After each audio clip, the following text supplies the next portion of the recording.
അന്ന് മോൾ എന്നെ രക്ഷിച്ചത്. മോളെ കാണാൻ വീണ്ടും അവിടെ നിന്നാല് അവരെന്നെ പിടികൂടൊന്ന് പേടിച്ചിട്ടാ ഞാനന്ന്. നിങ്ങൾ എന്തിനാ അവര് കൊല്ലാൻ നോക്കിയത്? അത് കുറച്ച് കാശിന്റെ പ്രശ്നമാണ്. അവരെല്ലാരും കൂടി ഒരു വലിയ തട്ടിപ്പടത്തി. അത് എനിക്കറിയാവുന്ന മനസ്സിലായപ്പോ അവരെന്നെ കൊല്ലാൻ നോക്കി. ഇങ്ങ് വാ. ഇതെന്റെ ഭാര്യ റാണി. ഇവളെല്ലാം എന്നോട് പറഞ്ഞു.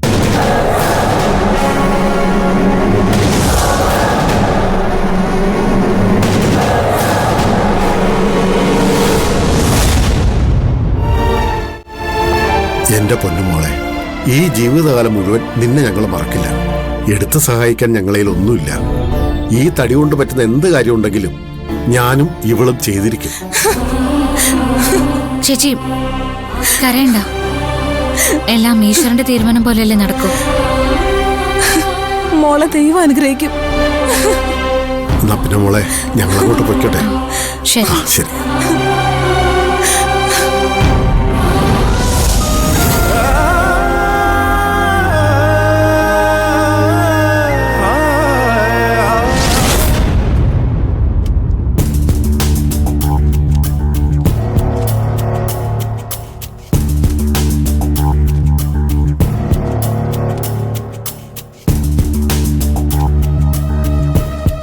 ഇതിലേതെങ്കിലും ഒന്ന് ഫിക്സ് ചെയ്യണം.